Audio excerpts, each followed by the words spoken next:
Hello and welcome to another episode of the Christian Reeve podcast. This is a really exciting one. I've been waiting for this for some time. Uh, my guest today is, he's a podcaster, but he's, how can we put this? How did Vilma put it? He is an enthusiast and expert on Lord of the Rings. He is Uh-huh. Aaron Airmet. Welcome to the show. How you doing? Hello. Glad to be here. Thanks for having me on. Enthusiastic expert. I think one half of that is probably true. I'm far more enthusiastic than I am expert, but I will admit I've done a lot more reading than the typical person when it comes to Tolkien and Middle Earth. And so definitely enthusiastic and definitely a big fan of J.R.R Tolkien. Where does it all start for you? Like, why do you love Lord of the Rings? Yeah, absolutely. When I go back and I try to remember where did Lord of the Rings start for me, I have two different starting points, and I can't remember which one came first. So I'll share both if that's all right. Yeah. Uh, and one was I was a teenage boy when Peter Jackson's films came out, and my birthday is in December, and so my dad had the easiest birthday gift 3 years in a row: take Aaron and one of his friends to go see Lord of the Rings in the movie theater. And I just remember sitting in the movie theater during Fellowship of the Ring, and my friend, his name was Scott, he was sitting next to me. He had read the books. And so he kept kind of leaning over and being like, "Oh, Gandalf's horse, that's Shadowfax. He's like the fastest horse." Oh, this, and he had all of these like little lore tidbits, like all of this extra world in his mind that he had gotten from the books that just weren't in the movies. And I remember there's this moment where Gandalf leaves Sam and Frodo on the edge of the Shire. You know, he's got to go talk to Saruman, and Sam and Frodo are now, oh my gosh, we have this evil One Ring. We're being chased. There's spies everywhere. We somehow have to get to Rivendell all on our own. And they kind of look at each other, and they're like, and Sam's like, well, guess we better just start. You know, kind of the look on his face. And I just remember that moment being like, oh my goodness, like in this world that we live in, I didn't have these words at the time, but it hit me. And as I've reflected at it, I thought, in this world that we live in, there's no shortage of challenges or suffering or unfair things that come our way. We never know when the One Ring is just going to end up being, you know, our inheritance from our long lost uncle. But that's not really for us to decide, right? For us, it's just we need to stand up to the whatever the challenge is in our life and just try to take it one step at a time, right? And the world is so big, the world is so overwhelming. I'm just maybe a small hobbit. What can I do? Well, I can take one step forward and one step forward and one step forward and keep going and just see where that road leads me. So that's one origin point for me. The other origin point for me was I was reading Terry Brooks and a lot of Shannara stories. Somehow came across those in my school library. And then my older brother at one point said, well, you know, Terry Brooks, he just like totally ripped off J.R.R Tolkien, right? And I was like, what? And he's like, yeah, here's this book, Fellowship of the Ring. It's been sitting on our bookshelf for decades. You know, Dad's had this thing out there.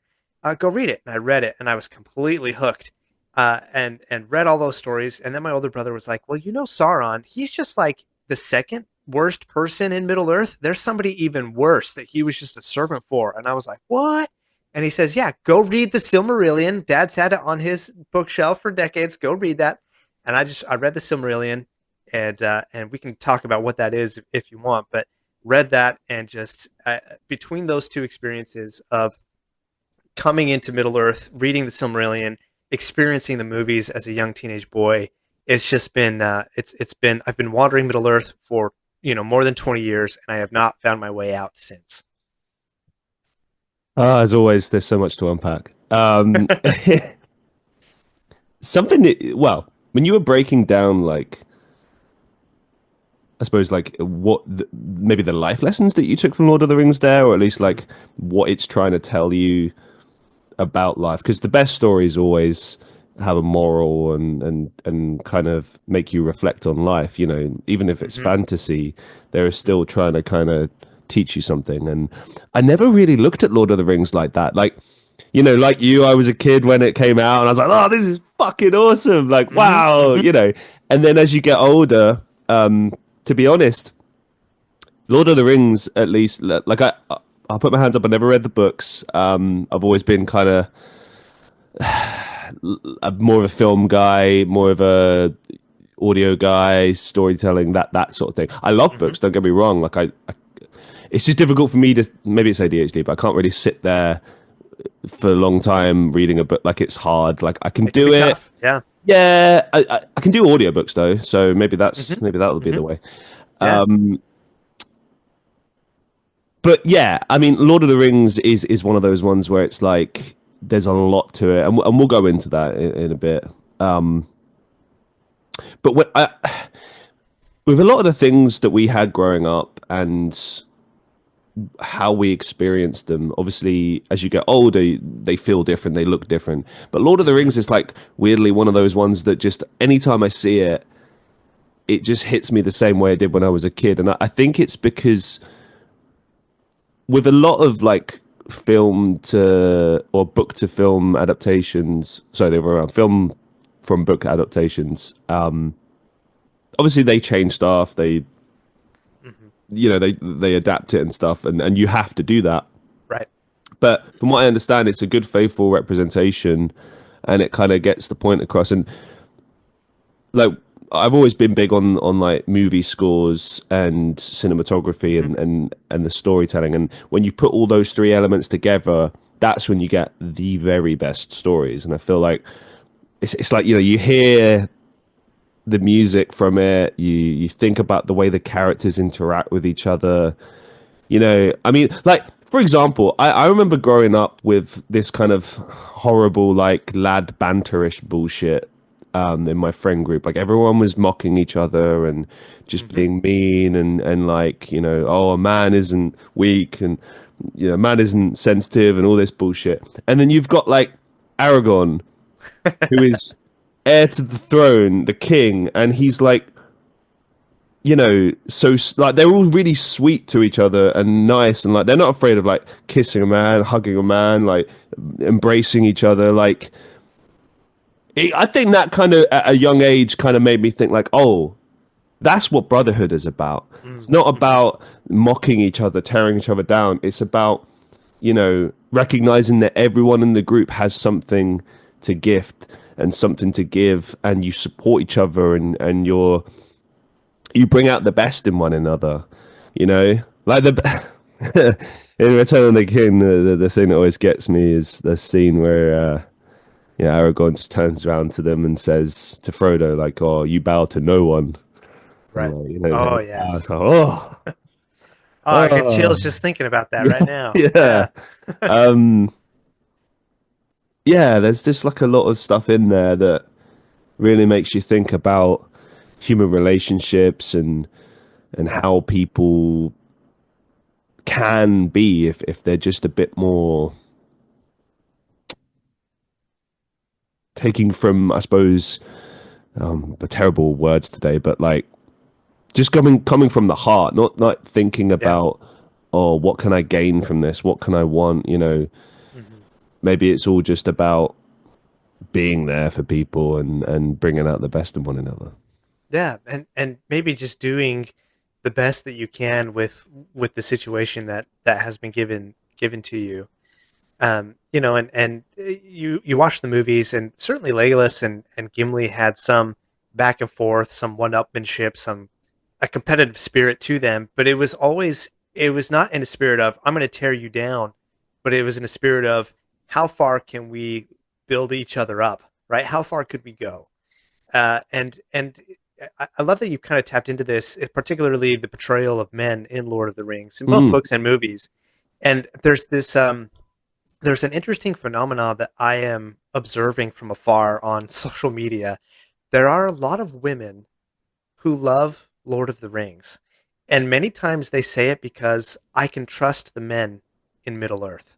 Like I can mm, trust Aragorn's going to be good. I can trust Legolas is going to take care of me, and I think there's something there that speaks to just. I mean, we're talking about men's and women's issues, I guess, and maybe we've gone really far afield from Lord of the Rings and Tolkien, but I think Tolkien was able to provide some male characters who were innately male, right? mm, They they were strong males in the traditional sense of protecting hearth and home, strong sense of duty, but they didn't let that traditional aspect of them overcome their ability to create genuine relationships and to and to emote their feelings in constructive ways, and to just build each other up, even with a sense of protection and duty and some of those other traditional masculine qualities. Yeah, it's a solid point. I think because that's definitely me as a person, is, sensitive and emotional and passionate, but I am a man, and I've got those qualities too, and I'd say I'd sit somewhere in the middle. The best compliment I ever got from a woman was when she turned around and said that she felt safe around me. I remember like how Mm-hmm. impactful that felt to hear that. Mm-hmm. I have a lot of friends that are female. Do you know what I think it is? In Lord of the Rings, whenever there's an interaction between a man and a woman and stuff, there's a level of respect. Mm-hmm. There's never any mocking of emotions. Because, like, in society, you see it a lot, like the classic, like, oh, she's emotional, oh, and the man's like, oh, I've got to, I'm not all about that, and da da da da Mm-hmm. da. But, like, if you do away with that and you just talk to people and you just kind of realize that, like, yeah, we're different. Like, we have a different chemistry, or maybe that's not the right way to put it. We're made up in different ways, and Right. because of that, it's like yin and yang. Like, you got to find a way that you click together, and Yeah. you recognize each other's faults, you recognize each other's strengths. I think they do a really good job of that Mm-hmm. in the series, and it's so ahead of its time. Like, you don't bat an eyelid when you see, say, women in in the films with, like, soldiers' armor on and stuff. Like, you don't bat an eyelid, and vice versa. Like, you don't bat an eyelid when the men are embracing each other and kissing and hugging each other. Like, it's very idealistic, but in a beautiful way. And maybe it's the combination of that with kick-ass fight scenes and good-ass music and all that, just shit that Yeah. you love. But Well, yeah, and maybe that's what yeah, it is. Yeah. yeah, and it's all of those, like, how do you relate to other people? What's Mm. the ideal situation of relating to other people, whether it's men or women around you, and especially when you're faced with the overwhelming challenge of your day, right? Yeah. Like, evil is going to take over. How do we set aside our differences and come together and work together to accomplish a good that would be good for all of us?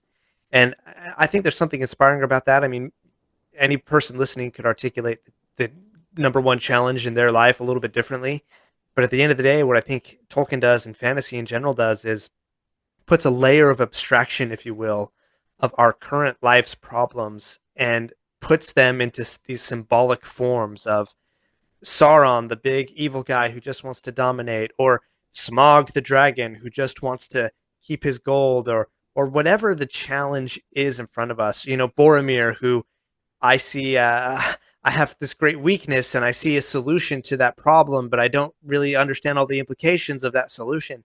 Uh, we can take whatever challenge we have in our life and abstract it out, and that's where I think Tolkien really loved fantasy, or what he would call on fairy stories, was they have an element of truth to them, or some universal timelessness of truth of the human experience, that we can abstract out our own lives and come into this world and try to solve problems from a different perspective and from a different way, and then recover and come back into our own world and see if we can face our own challenges and our own problems with a refreshed, recovered sort of perspective.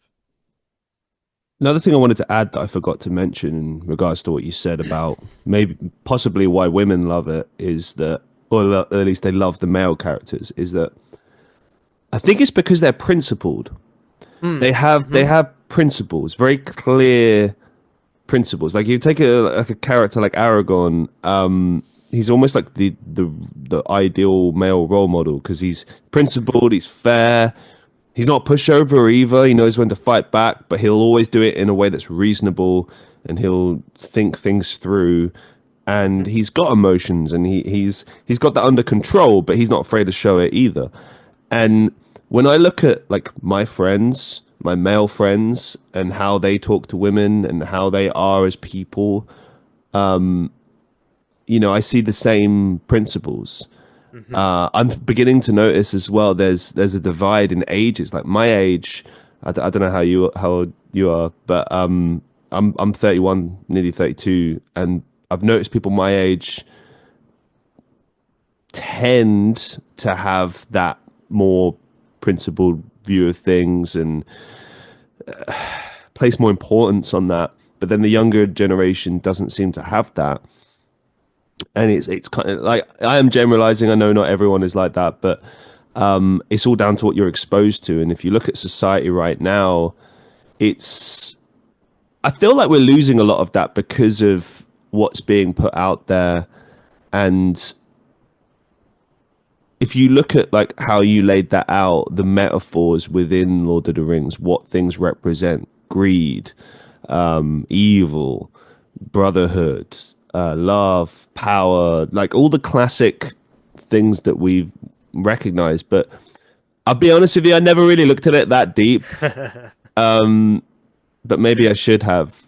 And it's kind of beautiful in a way.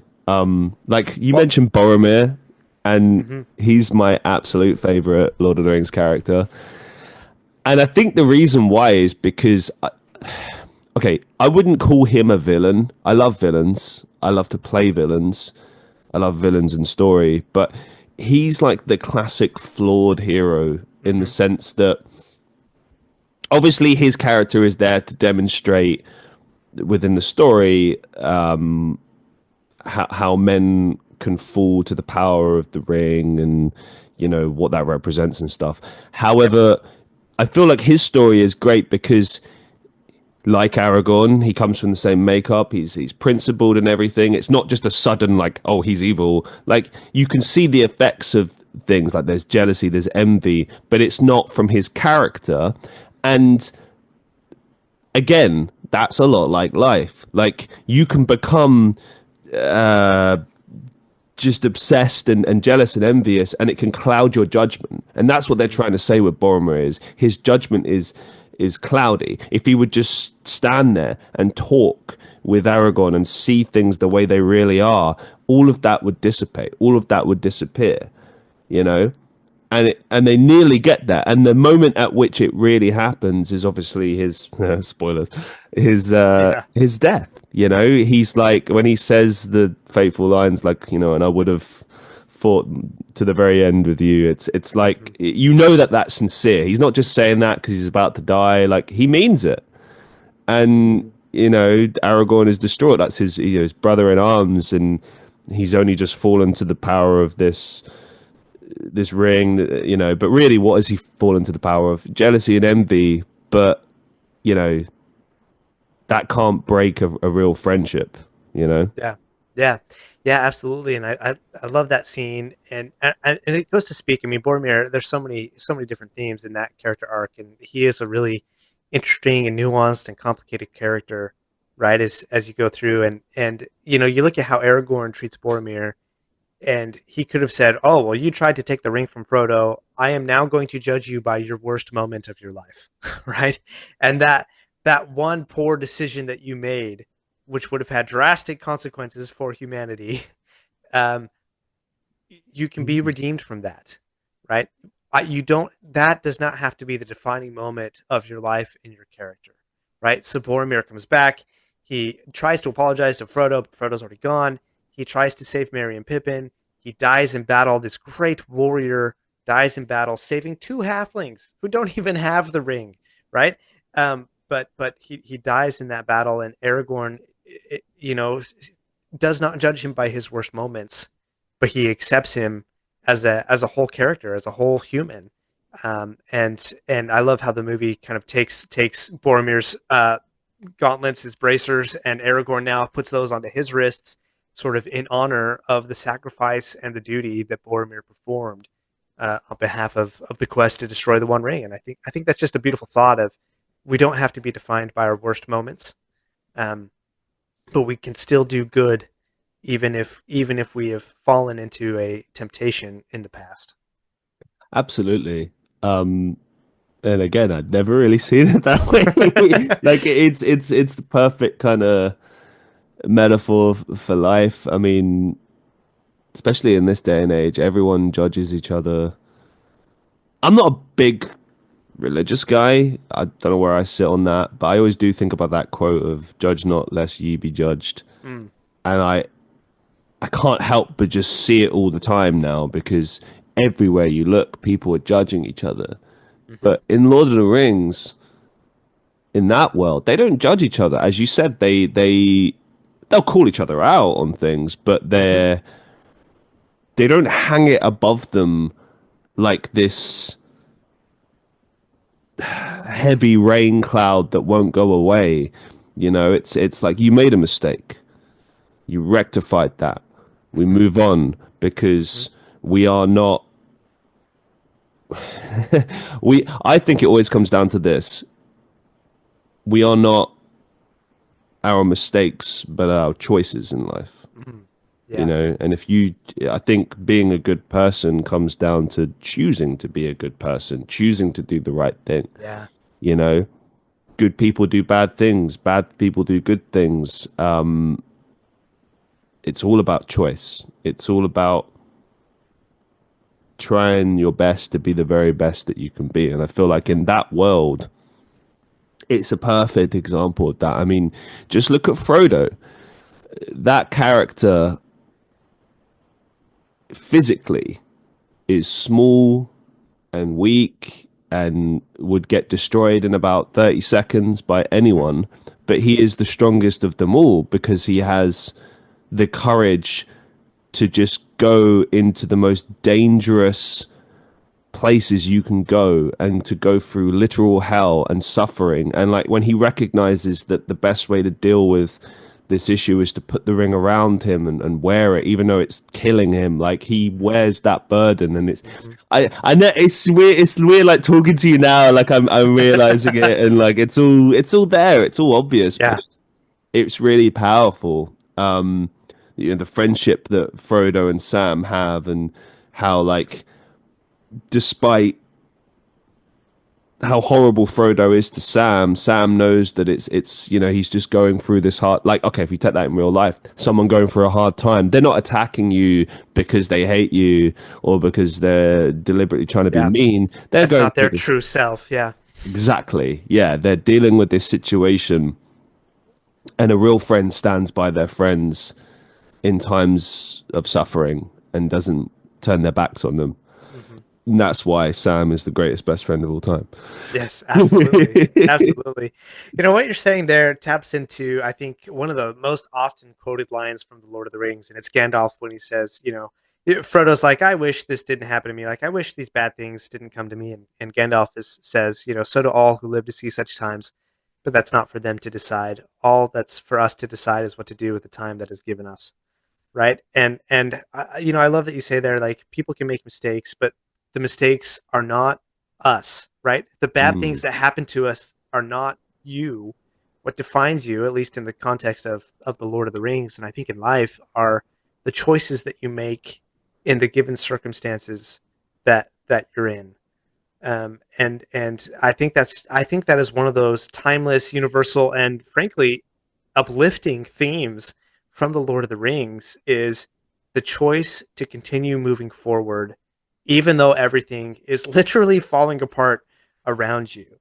Right? There's a great line from Sam in the Two Towers, um, that is, it's not from the book, but it's definitely in the spirit of some Tolkien themes. But Frodo's despairing and he says, "What are we fighting for?" And Sam says that there's some good in this world, Mr. Frodo, and that it's worth fighting for, right? And so we continue to choose to move forward because there is good in this world and it is worth pursuing, it is worth sharing, it's worth protecting, it's worth fighting for. And I think that's one of the themes, at least when I read Lord of the Rings, that hits me, that taps my heart really hard. And there's no shortage of problems or suffering or evil things that could happen to someone, but there is still good in this world and it's worth fighting for. Ah, this is all too too real right now. With everything I'm going through in my life, it's funny. me doing this show over the years, obviously we spoke off camera about it a little bit. Um, I've always just kept doing it. And I think it's because of conversations like this where you kind of get reminded of what's important and what life is about. Hmm. And forgive me. No, you're fine. You're fine. And I think that would be one thing. I mean, Tolkien once wrote an essay called "On Fairy Stories," where he broke down what makes a really good story, like what makes stories truly enchanting and compelling to us. And one of the things that he wrote about was there is an element of truth that you can find in those stories. And I think when he wrote Lord of the Rings, I don't know how much of this was conscious or how much was unconscious. And I think that just totally blows my mind what Tolkien was able to do. But when I look at Lord of the Rings and I watch the movies, I watch them every single year. I watch them with my kids. There's just so many life lessons and so much truth and so many little nuggets of like refreshing. You talk about it's conversations like this that lift you up. It's like that's what Lord of the Rings has become for me after wandering Middle Earth for 20 years. It's like there is always a new truth, something that inspires me to keep going, to keep pursuing something good and to keep fighting for that good thing. What's the biggest lesson you've learned from Lord of the Rings above all else? Yeah, well, to tap into kind of what we've been talking about, one of the major themes is hope, that there is always hope, right? And we've talked a lot about Aragorn. Aragorn is literally the personification of the theme of hope, because when he was growing up in Rivendell, Elrond gave him the name of Estel, which means hope. That's the Elvish word for hope. And when Aragorn's mother came, and she actually before Aragorn sort of went out onto all of his journeyings, way before the ring came, but Aragorn had been journeying in the wild for 60 years before the ring ever showed up. But he's about 20 years old and he's going to leave Rivendell. This is the last conversation he has with his mother. And she says something along the lines of, I give hope back to the Dunedain and I keep no hope for myself. Meaning, as a mother, I am giving my son Aragorn, who is hope, to the men of Middle Earth so that there can be a there can be something against which evil has to work against. Right? Aragorn is hope. He is the hope that even though in the darkest and despairing moments, that some light will rise. Right? Someone will rise to meet the darkness. And you look at Aragorn and some of his history that he has, like all of the family history from the Silmarillion, the first age tales, the second age tales, the third age tales. Like Aragorn is just this most unlikely character to exist, and yet he does, and yet it's because of him that and Frodo and everybody else too, but he is such an integral and key component of the fight against Sauron. And you think of that moment before Helm's Deep, um, in the movies, and there's that kid, it's like this 14-year-old kid who's got some really dull looking like sword, and Aragorn says, "What's your name? This is a good sword." And the kid's like, "Oh, the men say we will not last the night." And Aragorn's like, "There is always hope." It's like, as long as you have breath, and as long as you can take one step forward, there is hope. There's hope that there's a better world on the other side. There's hope that you can find light and truth and beauty, even in the midst of despair and darkness. So that's one of the themes that when I look at Lord of the Rings, and not just Lord of the Rings, but all of Tolkien's sort of Middle Earth writings, that theme just is interwoven all throughout, and it's I find that just really inspiring for me. Ah, this show is inspiring to me. I mean, yeah. Ah, okay, right. Got to be professional and keep it going. Spoke about Gimli and Legolas earlier, so Mm, I wanted to just kind of revisit that for a second. It's interesting to me that relationship because obviously they start out as enemies. mhm, Dwarves and elves are like sworn enemies, and the Hobbit explores that a little bit. And I know the wider universe explores why that is. I believe they had a war at one point, mhm, and then mhm, it's kind of the intervening years afterwards and such. So they're already sworn enemies. However, it's realized pretty quickly that they they have no reason to hate each other, and that if anything, Yeah. it's politics in a sense. Do you know what I mean? It's the powers that be are trying to make them hate each other, whereas actually they have no reason to hate each other, and they're actually very similar. Yeah. Funnily enough, and then obviously we see all the camaraderie and everything, and their relationships is pretty awesome. So, Yeah, absolutely. Let me riff on that a little bit because elves and dwarves. This is one of the things where I think really sets Tolkien apart from other fantasy writers and other creative writers, which was Tolkien had this whole history and culture and mythology behind the stories that we got, right? mm, And so it's like what we read or what we see in the movies of Lord of the Rings, it's like tip of the surface, it's like tip of the iceberg, and you have that whole thick, deeper iceberg underneath that is giving context to those sorts of things. So when it comes to elves and dwarves, they don't necessarily are enemies or they hate each other, but it's I like to call it a sibling rivalry, mm, and it goes all the way back to the creation. So let's get somewhat technical here with Lord of the Rings. So in Lord of the Rings, you have the great creator god is named Iluvatar, and he creates sort of this class of divine beings who become sort of the powers of Middle Earth, et cetera, et cetera. But Iluvatar has two creations that are specifically his own, so much so that he calls them his children, the children of Iluvatar, and these are elves and men. All right, elves who are immortal and men who are mortal, and there's different reasons for that, etc. And in Iluvatar's grand scheme of things, the elves were supposed to be the first sentient being on Middle Earth. They were supposed to wake up and be the first ones. But one of these other powers that Iluvatar created, one of these other divine beings, he created the race of dwarves because he wanted to help Iluvatar in his dreams, and so he creates these dwarves, and the dwarves actually wake up first before the elves. And Iluvatar says, that's not how this is going to happen. So we're going to put them back to sleep until like later on after the elves wake up. So already the elves have some level of animosity towards the dwarves because they were supposed to be first, but the dwarves were actually first. And Iluvatar sort of corrected that, but there's still a little bit of sibling rivalry there for that. Fast forward on, elves are very arrogant. They're very haughty, especially in the first age of Middle Earth. Dwarves are very greedy. They have a strong sense of property and what's mine versus what's yours, and miscommunication between those two cultures, and they do end up having several wars and battles in and of themselves, right? And so, um, and you fast forward all the way down to the third age, and yeah, they're not necessarily enemies, but clearly they're not friends. So I like to call it the sibling rivalry. And so that's one of the reasons. Like, if you know all of that context, it is such a contrast for Legolas and Gimli. At the beginning, they're like, giving each other mean faces, and I'll die before I see the ring in the hands of an elf. All this, like, you kind of have this tension between them. But as Legolas and Gimli progress through their friendship, as they serve other people together, as they face challenges together, they face the risk of battle, the risk of war together. That relationship changes into a deep and abiding friendship. And so, I think it's just one of the amazing things when you look at Tolkien and you look at the whole legendarium.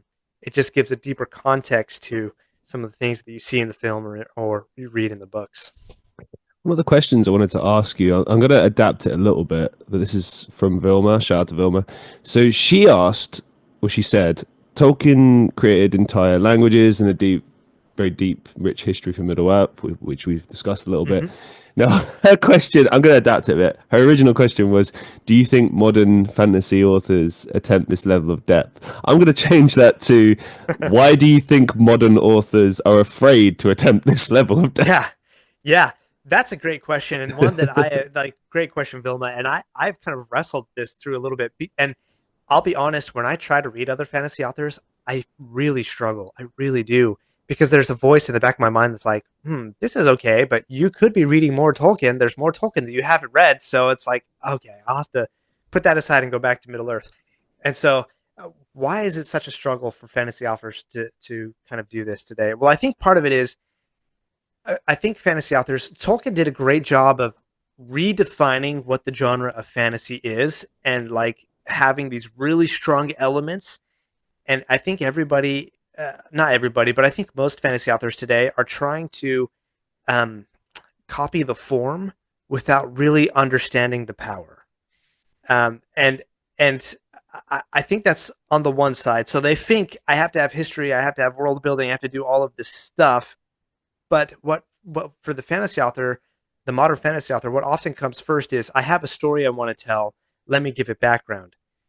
Where I think Tolkien had, and I'm going to say a completely unfair advantage, is he went completely the other way around. At one point, he said that creating languages came as natural to him as breathing, and that he was doing it like when he was learning how to walk, he was creating languages. He could remember that. And so for him, it was like, I create languages. That's my thing. And in his professional and academic career, he was a philologist, which is someone who studies the history and evolution of language. So if you want to know the meaning of a word, Tolkien would study that. He'd go research that. And one of the things that he found in that study is language does not exist in a vacuum. It's not isolated. Language is inherently connected with the culture that is evolving over time and is also inherently connected with the stories that that culture tells. Right? Like you tell stories through language, especially in a medieval type situation where you have oral storytellers or different songs or poetries, that sort of thing. Like language was the medium of telling stories, and so you have the perfect setup of someone who can create languages just as natural as breathing, who understands that languages and culture and story are inherently interconnected with each other, and he begins to think, if I have these languages, they had to evolve from something. What is the story? What is the culture? What is the history that these languages came from? Right? And so it's completely inverted what most fantasy authors do, whereas they're looking at, oh, I have a story, let me give the background. Whereas Tolkien is like, no, no, no, I have decades and decades of background, languages and history and culture and all that stuff. Like, what's the story of all of this? Right. And I think that's a completely unfair advantage for Tolkien, who has, 30, 40 years of thinking about this stuff before he even really starts writing fiction and publishing fiction. And that's why I think Tolkien just is in a league of his own. He stands apart, and why perhaps that's somewhat unfair or difficult for modern fantasy writers to achieve that same level of storytelling. No, it's a really solid point as well because I've heard a lot of different people talk about the approach to storytelling. Like, how do you do it? Like, Mm-hmm. shout out to Eric Bischoff, the WWE, WCW old wrestling promoter. I remember one time hearing him talk about how he put a show together, and he said that he would always work backwards. So Mm. you have the end of your story first, and you work your way backwards to figure out how we got up to that point, right? Mm-hmm. So that's like your basic kind of breakdown. But people obviously go about that in very different ways. Sometimes you only have the beginning and you have to figure out where you're going to. And Mm-hmm. I think at its core, the story is always the most important thing. But it seems like Tolkien kind of didn't necessarily go out with the idea of like, I'm going to write a bunch of books. It was more, he was studying things. He got fascinated. He got obsessed like any of us would. And then, as you said, at some point, he was like, I could do something with this. I could create a story with this, but I need to like take a significant amount of time to piece it together to make it make sense. And there's a lot of benefits to that as far as like it gives meaning to every interaction. As we mentioned, like the dwarves and the elves and their hatred for each other. It's not just kind of, oh, they just hate each other for no reason and you just have to accept it. It's like there's a deep rooted reason. And you'll find out about this if you read my other stuff. And it's almost like great Mm-hmm. advertising in a sense, because it's like, Mm-hmm. oh, if I check out all these other stories, I'm going to understand more of the lore and why this exists and why it's there in the first place. Mm-hmm. But even if you just only pay attention to the Lord of the Rings, I feel like you get kind of educated on that in a reasonable manner as well. It's Yeah. I think when I compare, what would be the closest modern thing? Maybe Game of Thrones might be a good Mm. idea as far as like similarity is concerned. But I have to say that, and all right, fair enough, it's a completely different world, so it's difficult to compare. But I do feel by comparison, the characters are very shallow in Game of Thrones. It's all just kind of about sex and the power. political intrigue. Yeah. Right, and Hmm. obviously, I know people will instantly turn around and be like, "Well, that's the point, Christian. It's a play on politics, hence Game of Thrones." Yeah, I get that. I get that, but still, everyone has different motivations. And in the series, there are a few examples. I mean, if you look at what's his name, main character? Ah, fuck. I am not a Game of Thrones guy. I couldn't tell you. Ah, So sorry. stop. Winter, John Winter, I think is the one that. John, yeah, John. Oh, I'm drawing a blank. I've not. I never forgave him for the ending. So yeah, been a while. The main guy, Yeah. the Kit Harington plays. I don't know. I know the actor. So anyway, I think it's John Stark. Anyway, his character, he is like your Aragorn, if you like. He's a Mm-hmm. principled guy. He always seeks to do the right thing. And it kind of sticks out even more because it's a world full of selfish people, full of people, very few who are actually honorable and Yeah. principled. Yeah. So there is some good storytelling there. Don't get me wrong, and I know that the author try. I would say he's probably heavily inspired by Tolkien, Hmm. but it's a different mindset completely. I think he pays more attention to the stories and kind of building that element to it, and so much so that, like, I mean, there's some of his stuff is unfinished, and it's become like a Yeah. meme at this point. But it's interesting because Yeah. everyone has different motivations. I mean, you could argue that in a sense, Tolkien was trying to kind of teach people about life and what he'd learned about life, and Lord of the Rings became the template for that. Yeah. It's interesting you say that because I don't know if Tolkien would necessarily say that he was trying to teach people about life. I think Mm. that's just one of the key offshoots of what he was able to do by telling a really compelling story. At one point, he was trying to get Lord of the Rings published. This was after The Hobbit was published. He had drafted Lord of the Rings. Um, and oh, by the way, we could have a huge tangent about Tolkien's writing style because he did not begin with the end in mind. He was not that kind of writer. He was definitely a fly by the seat of your pants, let me discover things as I go kind of a writer.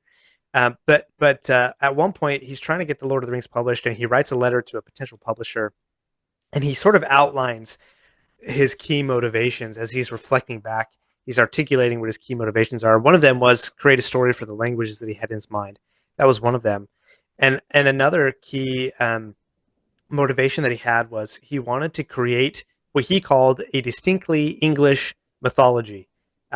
Now, I feel somewhat awkward as an American speaking to somebody over there on the other side of the ocean about English mythology. Mm. But Tolkien, in his mind, he's like there wasn't anything that was distinctly English. He was like there was a lot of Anglo-Saxon type stuff or Celtic type stuff, and you've got like the King Arthur stories, which are really connected to France and the Christian story and tradition. And Tolkien wanted to go beyond that. He's like, if England had a mythology that it could call its own, what would that be? Right. And that was, again, one of the motivations behind The Lord of the Rings. Right. And he's like, I wanted it to be kind of have that cool, not cool as in like radical, like super, you're a cool dude, but cool as in somewhat like cold and sad, sort of a feel to it, something that was representative of the English soil, right? And so you start somewhere like in the Shire, which is this beautiful English countryside, and you Mm. kind of you go out from there, right? And so Tolkien's writing style, I don't know if he necessarily went out to say, "Let me give you life lessons in the form of hobbits and Aragorn and elves and such." I think he was more like he absorbed all of these great mythologies from other cultures, and mythology is the stories that we tell are inherently tales of morality of a culture, right? If you want to survive and be good in this culture or whatever, then here's the stories that we tell that sort of show you how to do that. And he sort of, I think, absorbed that and was able to transfer it through his Tolkien brain and output the Lord of the Rings and this whole legendarium. Um, and I think his real motivation was, let's create a story for languages. Let me create a mythology that is distinctly English, and let me tell a really enchanting story. And I think he was really surprised when people would read his works and they'd write in and they'd say, "Hey, is this representative of this? And is that representative of that? And did you mean to have this life lesson?" And he was like, "Wow, if you want to pull that out of the story that I gave you, that's awesome. Good for you. But like I just wanted to tell a really compelling story that tied into mythology and languages and such." So That's the beauty of art, I think, and creativity Hmm. is people will always find other things in your work that you hadn't even considered. And Yeah, I absolutely. suppose with maybe with Tolkien, I mean, I think it's inevitable because when you're thinking about life, when you're telling stories, you're you're writing about what you know, what you've experienced. As you just laid out there, you know, he was making a comment on England. He was trying to say, well, this is what different places represent to an extent, and that would have been based on his own personal experiences, his own perception, etc. We all look at things very differently. For example, I remember growing up and seeing council estates and thinking, this is the worst place of all time. But I know other people that grew up on council estates and had a whale of a time. And yeah, they recognized that it was dangerous and kind of murky and horrible, but they loved it. So it's all about perception and what you take from things and how you interpret things. But also, you know, like when I tell stories from my life, often I'm ranting or I'm trying to make a point about a particular thing.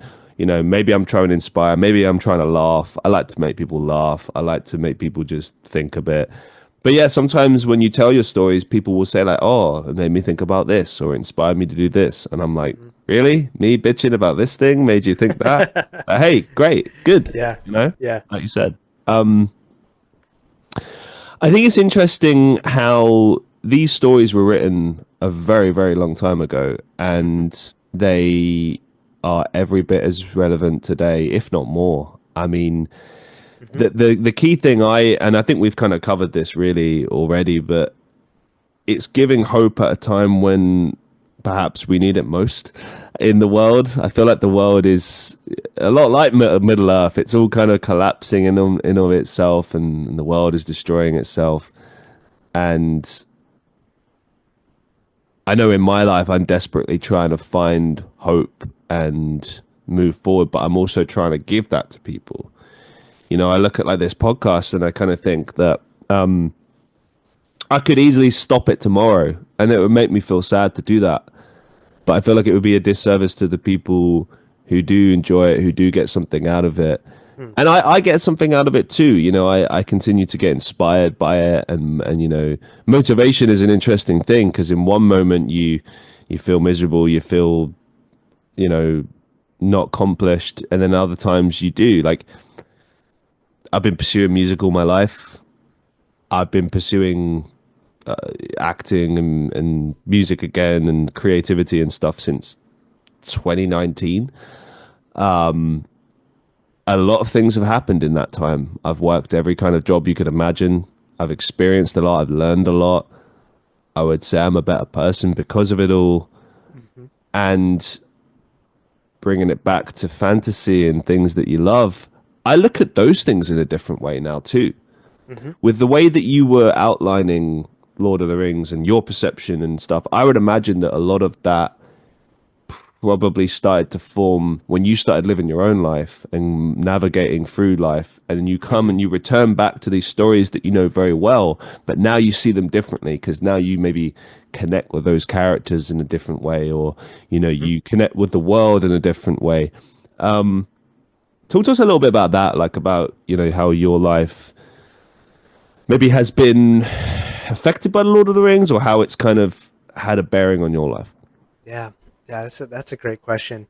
And like I said at the top, when I first saw the movies, I recognized that there were certain moments that hit me, and I think it's only been as an adult where I had a greater depth of experience and also language to be able to articulate why those things hit me the way they did when I was much younger. I didn't read the Silmarillion. I tried reading it, I think, in high school. I don't think I made it through, and I think the first time I actually successfully read Tolkien's The Silmarillion was when I was in college after I'd been married. Um, and then, I read it again and read it again and read it again.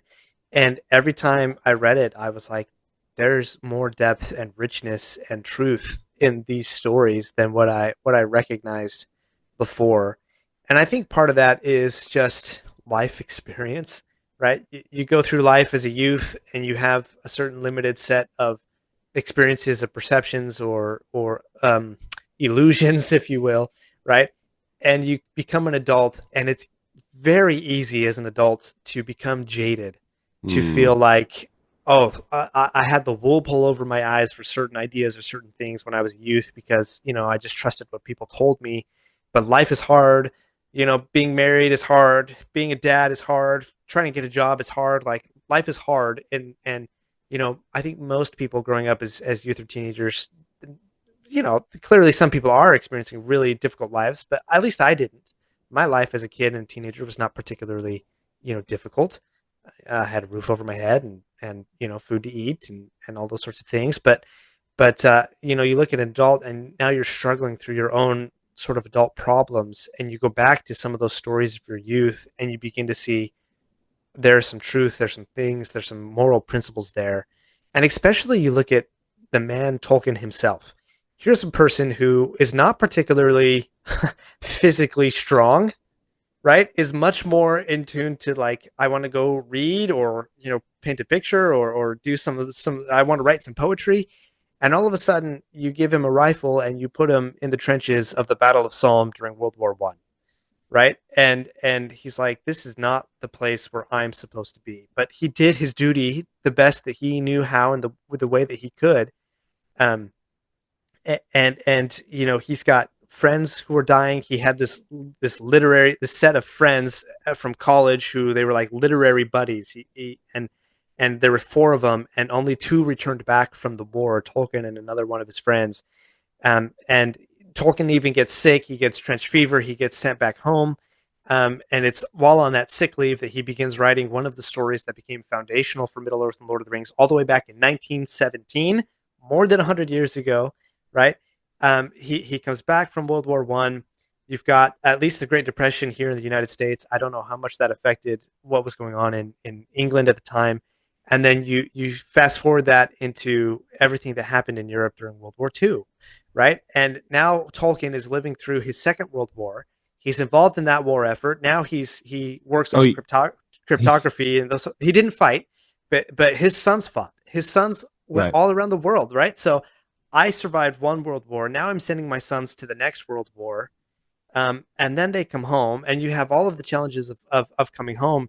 And yet, despite of all of that atrocity and evil that Tolkien witnessed firsthand, right, as a soldier and a father of soldiers, um, he was still like positive and hopeful, and still found good in the world, And it's like that just inspires to me. Like, there's a book called The Letters of J.R.R Tolkien where you can go read the letters that he wrote to people, and we don't have the letters that people sent him. We just kind of have his responses back, and it is just the overwhelming positivity, the overwhelming hopefulness. And it's not necessarily oh, there's no bad things. It's no. It's no, I can recognize bad and evil things for what they are, and I can choose light and goodness and hope.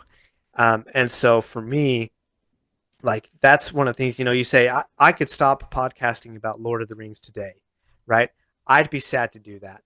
And I would also be sad that I'm trying to share a light and share a hope and share an inspiration with other people, and I don't know the challenges or the darkness or the evil or the suffering that's going on in their life, but as I can share that with them, I hope to bring a little bit of inspiration. I hope that they can feel a little bit of light in their lives, just by me sharing a little bit of the light that I have discovered and felt coming from Tolkien and Lord of the Rings.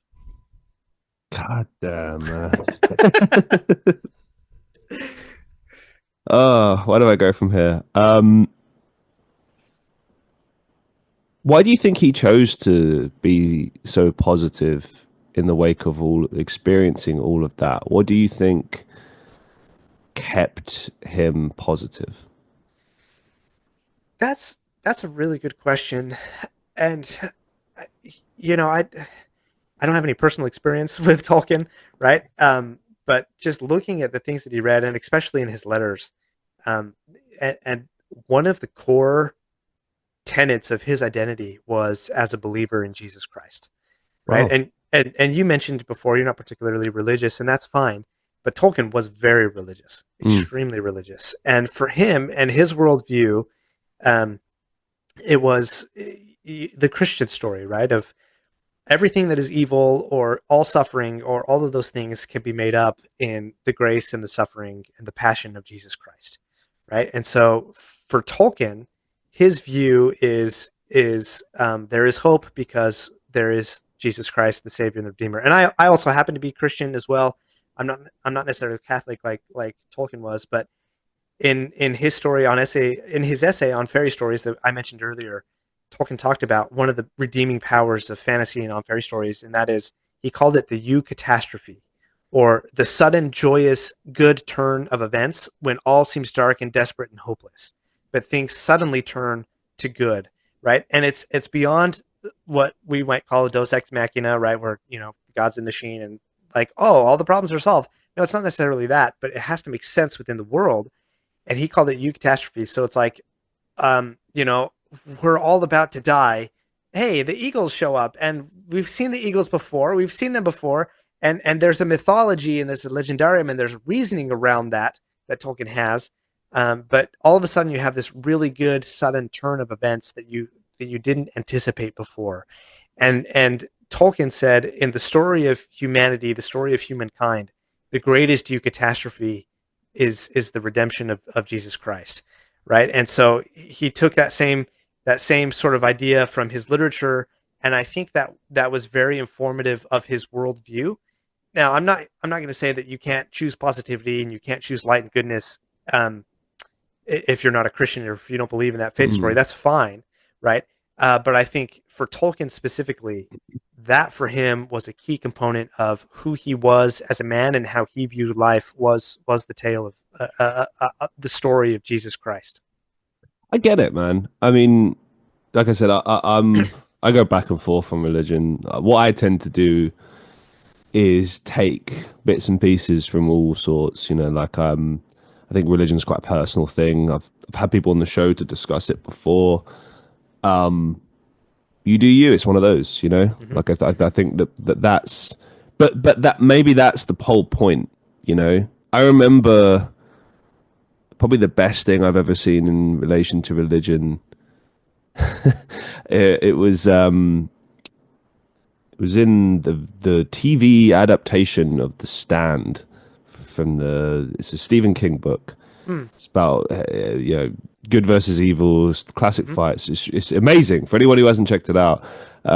Quick synopsis: basically, the world, North America, so the world, dies from. I just find it funny in any like major fantasy book or story. It's always like America, and they don't really Yeah, talk about the rest of the exactly. world. Yeah, it's Sorry, just. England, you get left out. It's just funny to me. Like I love it, but it's just Yeah, funny. yeah. Anyway, the world gets wiped out by a flu epidemic, which Mm. is kind of wild thinking about in this day and age. But Yep. it happens, and the only people that are left are a handful of quote unquote good people and a handful of bad people. And they all have a series of dreams which bring them to different parts of the states. Mm. So if you're good, you go to Nebraska. If you're bad, you go to Vegas. It's funny, but honestly, it's excellent. And I always really liked the TV adaptation in Huh. the sort of the early '90s. Anyway, the most pure good character in that is this guy called Nick, who is a mute, and he's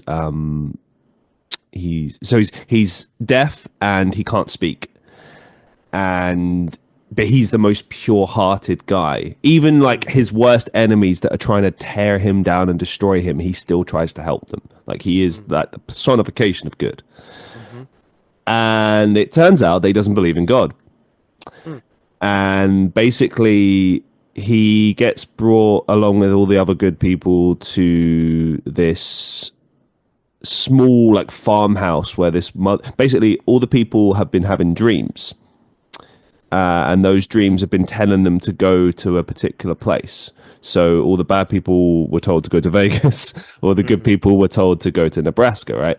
They Hmm. eventually meet this woman that they've been seeing in their dreams. Her name's Mother Abigail, and she's like this 90-year-old woman who says that she can talk to God. and she's basically giving instruction of what they need to do, what their mission is, what they need to prepare for, etc. So they're all together, they're talking, they're chatting, etc. And basically, this guy, I can't remember his name, is that cowboy dude? He Nick writes notes to people because it's like the quickest way of communication that he can give to people, and he writes a note down and he hands it to this guy, and this guy kind of like hesitantly looks at it and then reads it out to Mother Teresa, and he says, "Sorry, I have to say this. Nick says he doesn't believe in God." And Mother Teresa just starts laughing, and Nick's sort of like a bit surprised by this, and she says, "It doesn't matter. He believes in you." Ah, And I always just yeah. found that like really powerful. Like whatever you do in your life, whether you believe in God or not, whatever you do, like the most important thing is you, how you choose to interact with the world. And I always looked at like religion as like I try to take the principles, the morals, look after each other, respect each other, Hmm. do good, try and put positivity into the world, love into the world. Don't let the world destroy you. What you were talking Hmm. about before, Tolkien could have very easily become bitter Oh, very about much so. life. Yeah. Yeah, he could have Hmm. just took it out on whoever, his wife, his kids, Yeah. the society, but he Absolutely. he chose to create these stories and try to spread hope Hmm. in, because I would have imagined, I mean, I obviously we didn't live at that time, but I would have imagined it was a very dark time after the war. Like, yeah, Mm. okay, and during the wars, because Hmm. you're aware that people are dying every day, and I feel like in this day and age we're a bit desensitized to it. Oh, we are for Like, sure. I Yeah. try not to think about it. I don't ignore it, what's going on in the world, Hmm. but I just try to focus on putting some positivity out into the world because I think, quite frankly, everyone needs it. Hmm. But it's just tough doing that sometimes because of what's going on in the world, Yeah. and but I think if anything, you owe it to the world even more so to do that. You know what I mean? Hmm. Yeah, absolutely. And that's one of the things that I'm inspired at least by Tolkien, his life story and his works of, I'm going to choose light and goodness. He had more cause than most, perhaps. Especially, he has a lot more cause than I do to be cynical and bitter and angry about these sorts of things. But I think he was driven by a sense of higher purpose as well. Um, and there's one of in World War One, he received a letter from a friend informing him that their other friend had died, and they had this group of four friends that they had formed before, and they felt like um, that the stories that were being told or written in literature were too dark, they were too depressing, they were too cynical, and he said that when they formed this group, that they had one purpose, and he said that was to to spread a new light into the world, or rekindle an old light that had gone out. Um, and I think that sense of purpose like drove him forward. That purpose of I am here to spread light or rekindle an old light that has gone out. I think that was enough to keep him going day in, day out, in his family life, in his professional life, in his fiction writing life. That sense of purpose of spreading light was a key component, I think, of the decisions he made, and his ability to choose to be hopeful and positive, even in the face of such despair. It's interesting you say that. Like, when I stop worrying about what's going on in my life and how I wish my life was and blah blah blah, right? And I just look at the things that we've discussed, what really matters, what you're trying to do, podcasts, creativity. Like, I'm just about to release an album, right? Mm, And I've always looked at creativity as a gift. I think mm, anything that you're good at in life, you've been gifted. And actually, you're a messenger. You have to take those gifts, honor them, hone them, use them, Hmm. and use them to do good in the world, whether that's entertaining people, inspiring people, motivating people, moving people, whatever, it is. I mean, for example, I was working an event recently as a steward, and during the show, we got to actually watch ballet. I'd never seen ballet. I didn't get it.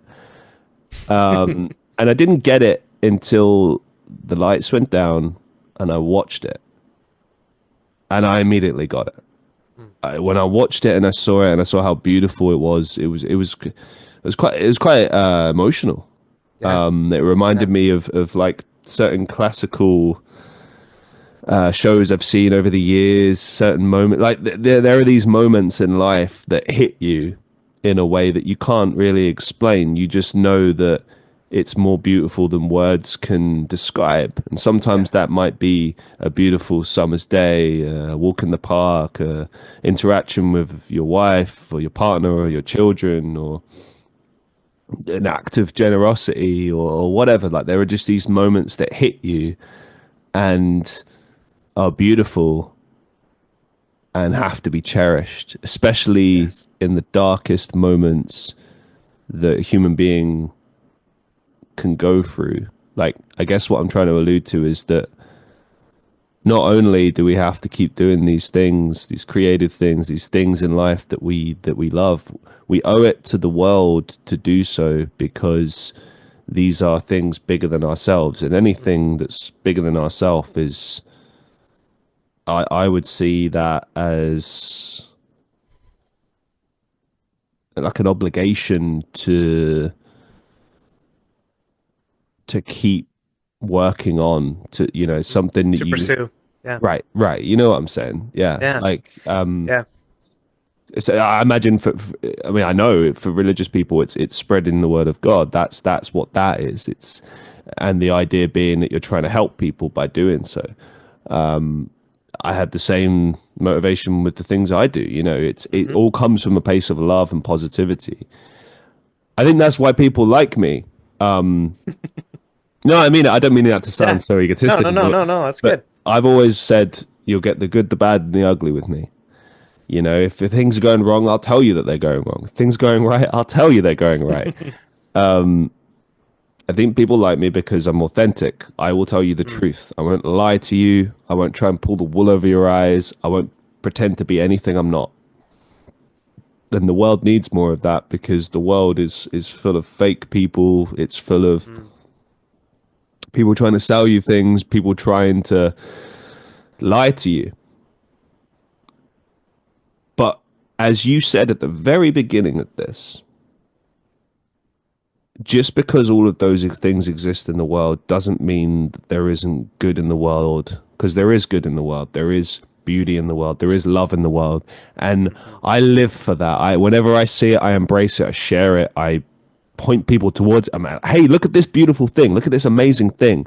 I was having a terrible day the other day. I was outside on a smoke break, and it's just the worst time in my life right now. And Mm. this guy walked past, and he had like fantastic glasses.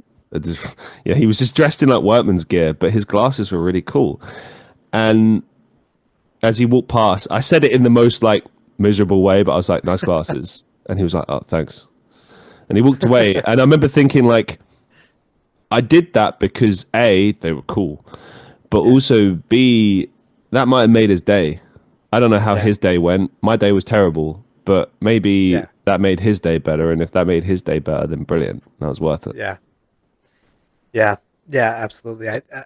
There's so much to react to there, and like I said many times, like there's no shortage of suffering or evil things or unfair things that any individual is experiencing on any given day.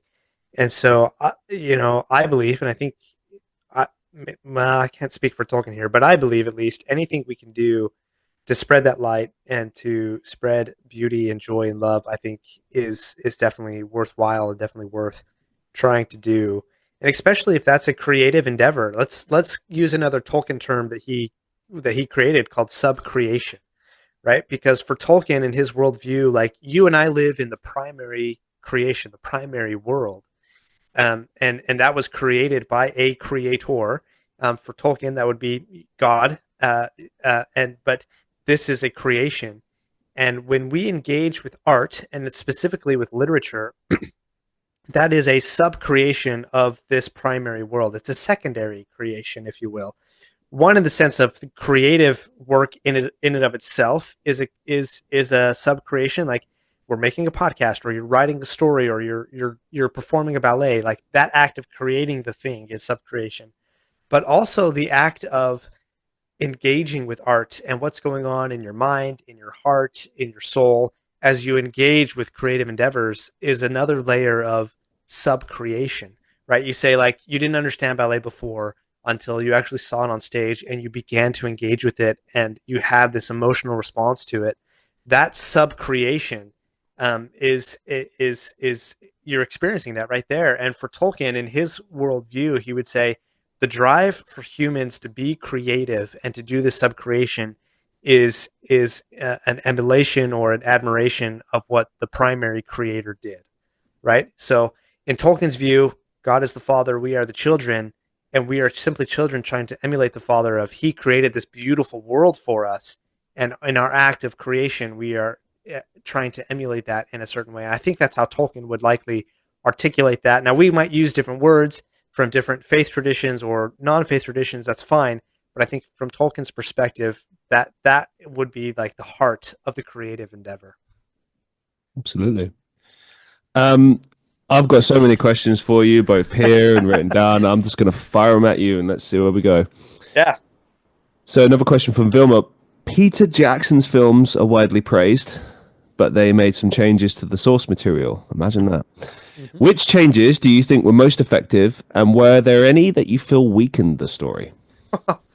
This is a whole podcast topic in and of itself. We can do a whole episode on this. So let's see which ones. What was the question again? Which weekend of the story? What's the biggest change? Which changes do you think were most effective, and were there any that you feel weakened the story? Yeah, a lot of people might disagree with me on this one, but I actually really like the Aragorn story arc in the films over the books. I think it tells a better story in the films where Aragorn is a little bit more hesitant. He recognizes the weakness of his family line of Isildur and all that such, and he is somewhat hesitant to take on the role of king. I think that is a much more compelling story arc than Aragorn in the books, who is literally carrying around the shards of Narsil, and yes, I'm the future king, and this is what's going to happen. He's a lot more confident in the books, which is it's good. It's a good portrayal. But I think the story arc of Aragorn in the movies is actually quite a bit more compelling.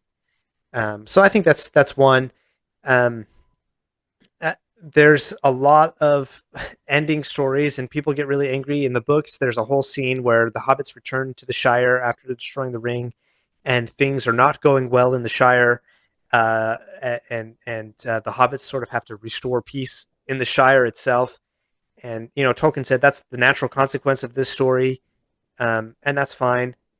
I actually think not having the scoring of the Shire is what it's called, or the correction of the Shire in the films. I think that's fine. I think having the story be the ring is destroyed, the king has returned, peace is now back in the lands. I think that's a good enough place to end the story.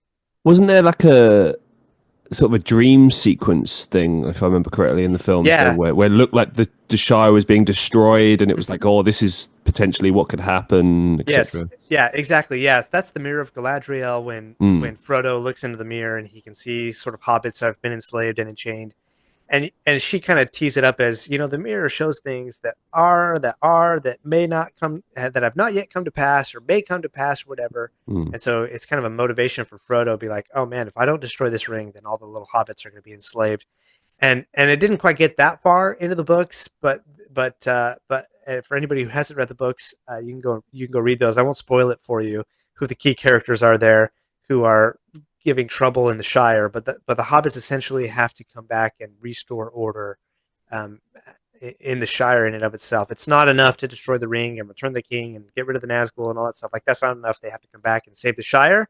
Well, I think Peter Jackson was like, well, they saved the Shire by doing all of that other good stuff. I think that's an okay place to end. So there's two changes where I think Peter Jackson actually did fairly well. Um, there's another change in the Hobbit movies that I think was a fundamental fatal flaw, which was the book. The book is about a Hobbit having an adventure, and that's great. Mhm. And that adventure just so happens to be a dwarf who wants to get rid of a dragon and get revenge on a dragon and get his kingdom back.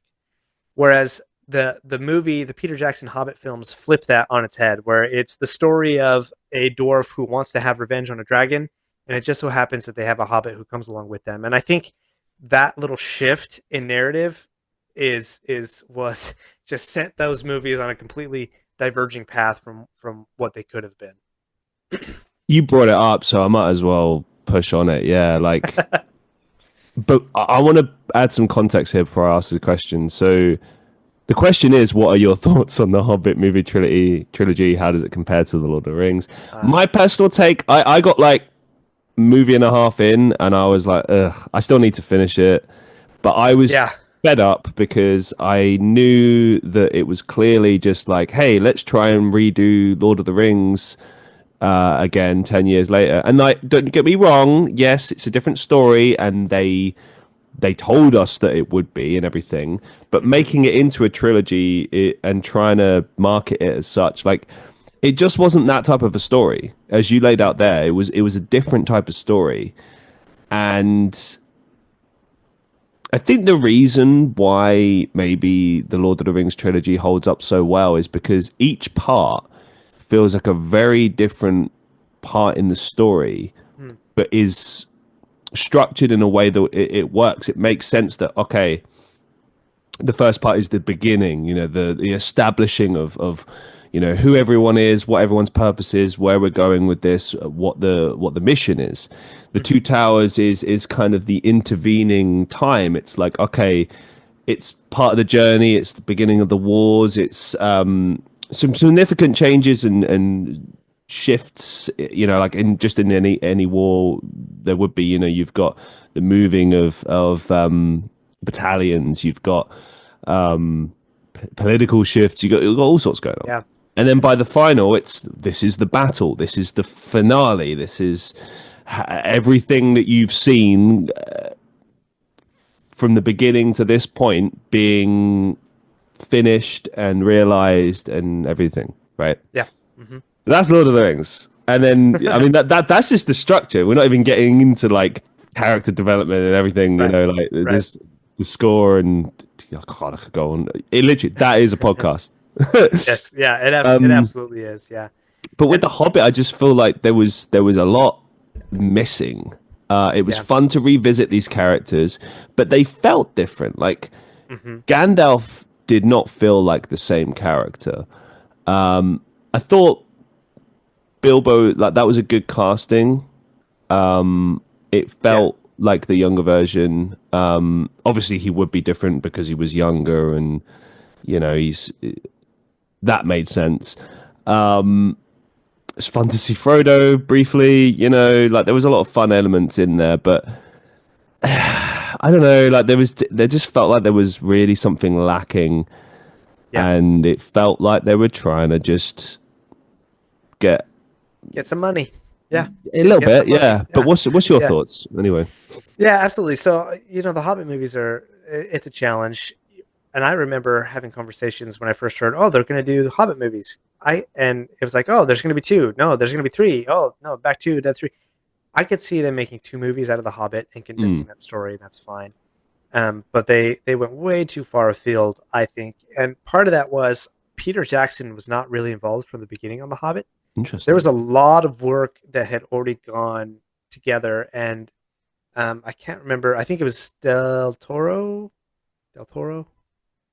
I don't know who that other director, Guillermo del Toro. There you go.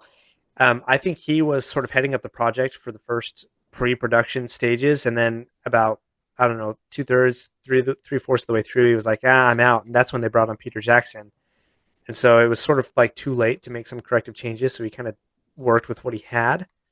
And And so yeah, from the beginning, I think the Hobbit movies were just we're expanding too much of a little story, too big. We don't have the right people in place. The story's not quite right what it needs to be, but it's just like I guess we'll just kind of salvage what we can from a bad situation.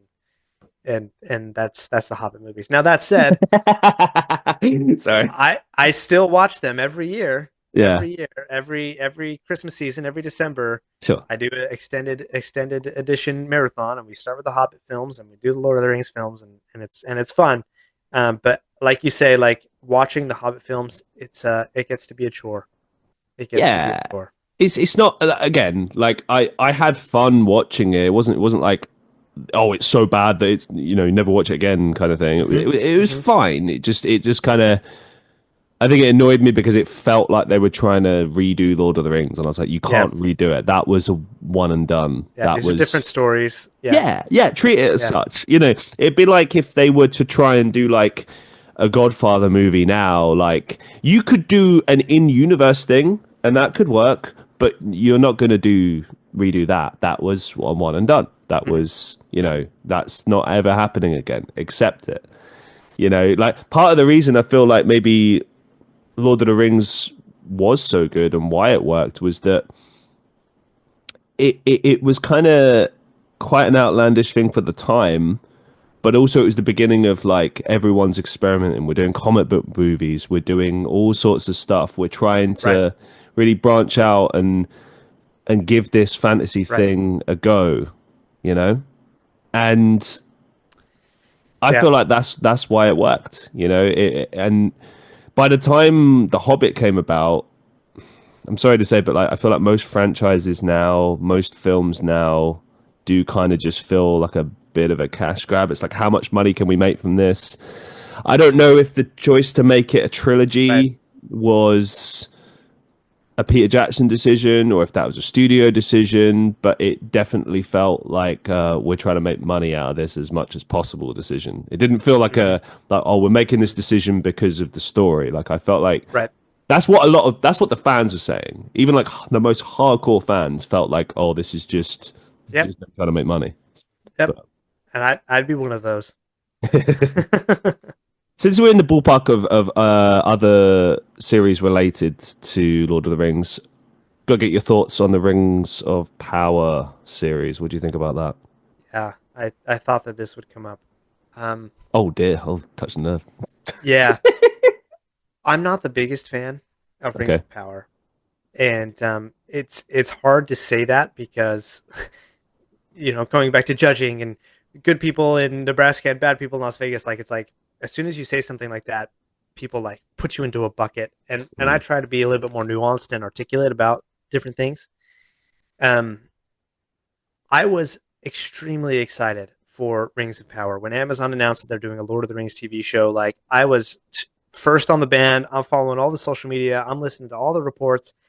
Um, and so I was like bound and determined to see this thing succeed, very much so.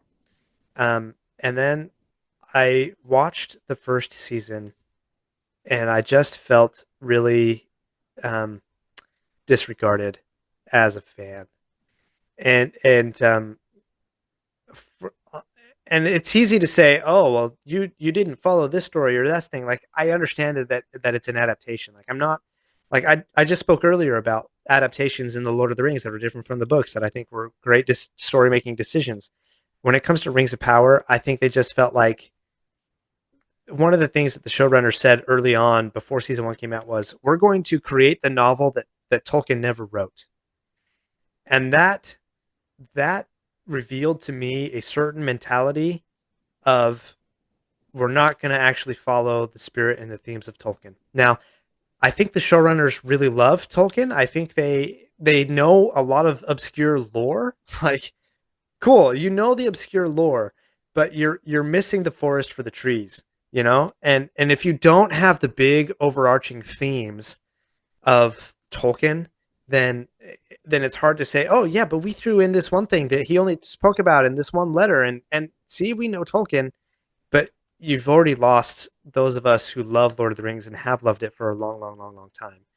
Um, And here's the other thing too. After season two, I stopped trying to compare what they did in that story to what Tolkien wrote and what the canon and what the lore is. And canon's such a complicated term when it comes to Tolkien.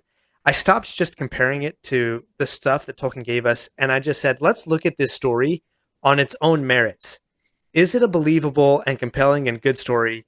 Even if we changed out the names and the locations and it wasn't Middle Earth and it wasn't Galadriel and El or whatever, is this a compelling like story, and is it compelling storytelling? And it's just the answer was just no. Like it's just they just did such a poor execution job of that. And for me, here's where it comes to me, which is you have one of the greatest storytellers of our modern age, Tolkien, who gave us the bones of a story, the Second Age of Middle Earth. He gave us some high level outlines and a couple of moments of deep detail.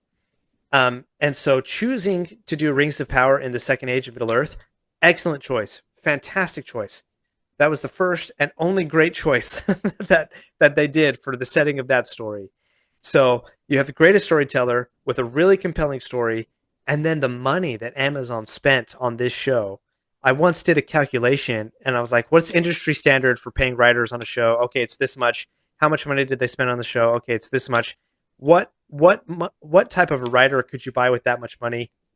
And it came out to be like equivalent to George R.R. Martin's like royalties from 2023 or something like that. I was like, okay, you had enough money that you could have brought somebody like George Martin on. And I have not read George Martin. I don't know if he's a good or bad author, but people seem to love his work. They did TV adaptations of it, and people have a lot of emotion tied around that work. Like you could have had, if for all the money you spent, you could have had a writer at that caliber. And yet what we got was just, people are calling it like fan fiction now. It's like really expensive, overly produced fan fiction of Rings of Power. And it's like, and some people love it, but what I find is most people who are not really connected with Lord of the Rings, they pretty much say, it's okay, 3 out of 5 stars. And I say for the story that you had out of the storyteller that you're pulling from and the money that you spent to just get a meh, it's okay, like that's a failure. That's a failure. This is the thing as well about the time that we live in and reviews and everything like that, right? Because I remember all the hype when it was about to come out, like, oh my God, Rings of Power, Lord of the Rings TV show. Like, dude, I was as stoked as you were. I was like, oh. And then you just didn't hear anything. Like, even now, I don't hear anyone talk about it. Like, it's so like quiet. it's like it died. And I feel like that's worse. Like, you either want people to love it or hate it. You don't want apathy. That's the worst. When no one cares, it's like, oof. Yeah. You know what I mean? And that's what so many people have done. It's like there's a small contingent of people who absolutely love it just because they say it's from Tolkien. There's a small contingent of people who absolutely hate it because it's not exactly what Tolkien wrote. But the vast majority of people are somewhere in the middle, which is, I just don't care. It didn't move me. It wasn't compelling. I didn't really like it. I couldn't really watch it. It was tough for me to watch it, and when that's like the huge reaction that you get, they put out a stat of 60% of people who started watching season 1 actually finished watching season 2 or season 1, right? So you lost, no, it was 60% of people didn't finish. So you lost 2/3 of your audience just from the beginning of season 1 to the end of season 1. And then you go to season 2 and it's like 40% people less engaged with season 2 than with season 1. Like, that's not subjective anymore. That is objective evidence that your story just did not do anything, that people just don't care when you get statistics like that. I think what you said was really interesting there before as well, like that you could even argue that it's like fan fiction. Because I feel like to some extent, like people are always going to have something to say about adaptations and stuff. Like I heard rumblings that they're going to do, they may or may not do like an American Psycho remake. And I'm like, I felt like that, it was, you can't really remake that. But you know what? I'm always of the mindset of if someone's willing to try and do something different and it's not, go for it. Yeah, as long as it's not a cash grab or we're trying to make a statement about this thing. Like, if it's just, let's tell a good story and let's tell it differently, great. Let's do it. Let's fucking do it, man. Yeah. I think perhaps what's disappointing about this Rings of Power thing, other than what you outlined there, is you're telling a story which has not been told on screen. And certainly for book fans, I imagine it must be exciting to be like, oh, we're going to finally see these stories on screen. Great. So to then see that, and then to see something that's like disappointing, and also like not in line with what's in the books, is probably like devastating, because it's like Hmm. when you think about like Harry Potter, for example, like people always kind of, there's like entire arguments online about like, oh, they Yeah. changed this, they changed this, and for what I understand from the books, for the most part, the changes that they made for on screen were to save time in some instances, but they didn't make decisions that changed the story so much that now it's not the same story. Right. So like for Right. example, there's a character who was in the games but didn't make it into the films called Peeves. He's like a ghost that Right. travels around and stuff. And I Hmm. understand that he's involved in certain things, but they were able to like switch those things onto other people. The gillyweed that Harry receives when he's about to do the Goblet of Fire, Hmm. The Mermaid the Challenge. Yeah. Mermaid Under the Challenge, yeah. lake. Yeah. So in the films, he was given that by Neville, but in the books, I think it was Dobby, if I remember correctly. And Yeah. also, Hmm. Dobby had a much bigger role in the books, and this is why in the film it's interesting, like how devastated Harry is by his death, because in the films, he's like an interesting side character who sometimes helped Harry, right? Hmm. Whereas in the Hmm. books, he has a really close connection with him. So that devastating scene would make more sense if Yeah. you saw that they had more interactions and more of a connection. Whereas because they didn't, and it's funny as well because like he barely seems bothered when Hedwig dies, who arguably he's way closer to, but then he's like devastated when Dobby dies, and that's a good Yeah. example of where maybe like there's a bit of a mistake. But Right. from what I Right. understand, and the reason I brought it up, is that they made changes that even the book readers were like, you know what, these are okay. For, that this makes sense that you did it this way. Hmm. But bringing it back to Hmm. Lord of the Rings, if they, I mean, again, I've not seen Rings of Power. My girlfriend's talking about maybe watching it, so we'll see where we go. Oh, well, I don't mean to taint your opinion then. Well, I always make my own opinion anyway, but like I Okay, gotta good. say, apathy for me is like the worst. Like if someone says something's really shit, sometimes that creates intrigue, and I've had that where someone has said that, and then I watched it and it was amazing, and I'm like, well, I Yeah. don't know what everyone's complaining about. Like, Yeah. I remember thinking the Star Wars film Solo got a bad rap. Like everyone was saying, "Oh, this is the worst shit Yeah. ever. Oh, it's I loved it. terrible." I love Yeah, Solo. I I thought it thought was it was great. great. Yeah, it was like was it the best story ever? No. Was it fun? Yeah. Did it It was a remind lot of you? fun. Did Yeah. it remind you of Harrison Ford? Yeah. He's Yeah. got that Yeah. cheeky vibe about him. I thought Yeah. Alden did a very good job, but Yeah. whatever. We live. Well, that's another thing as well. We live in a very hypercritical age. I feel like Yes. if the Peter Jackson Lord of the Rings films came out now, they would get critically destroyed. As Yeah. amazing as That's they are, that's the reality of the times we live in. I think, and there were people at the time when Peter Jackson came out. Bloggers. There wasn't Mm, Podcasting wasn't very big at the time, but blogging was huge. I remember. And there were Yeah. bloggers who were decrying the movies and the adaptation changes and stuff, and they would call themselves purists, if you will, and I think many of them have come around. So I'll there have this. was there was a contingent of that. It certainly was not as widespread or democratized as today's day and age, and I think it was a lot more thoughtful than I think what the average armchair critic is doing today.